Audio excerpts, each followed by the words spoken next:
Dober dan. Veseli me, da je prišlo toliko interesentov za ekonomijo v antiki.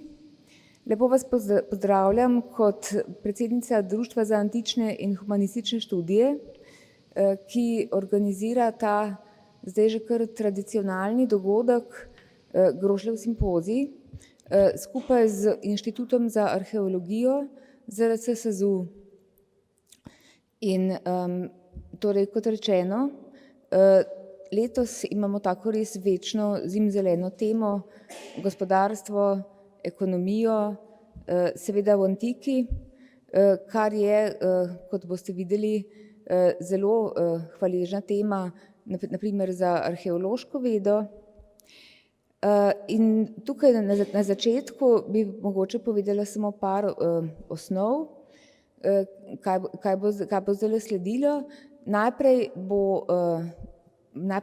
bodo predavanja, potem bo pol ure odmora.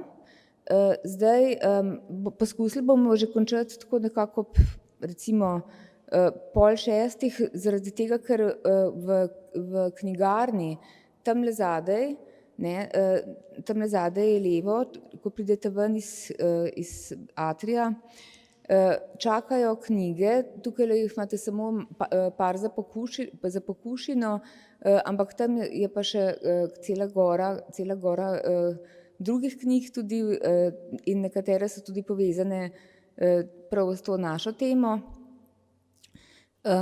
In so pač na voljo po simpozijskih cenah. Tako da te knjige si lahko ogledate in kupite v tej knjigarni Azil. Mogoče bi samo še posebej opozorila na dve knjigi.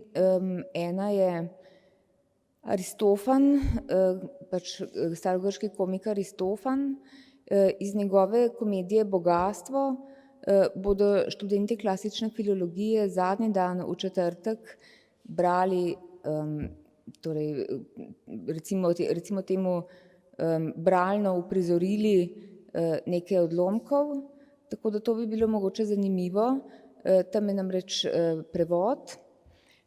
Druga stvar, na katero bi tudi opozorila, je pa, da je pri isti založbi izšlo tudi precej knjig, precej dram izpod peresa znamenitega francoskega klasicističnega dramatika Corneilleja, in sicer na same antične teme. Prevedla je vse Marija Javoršek, ki je dobila za eno od teh knjig tudi nagrado Prešernovega sklada, ampak se je pa na žalost pred dobrim mesecem dni poslovila in sem pač predlagala založbi, naj še to razstavi kot neke vrste in memoriam.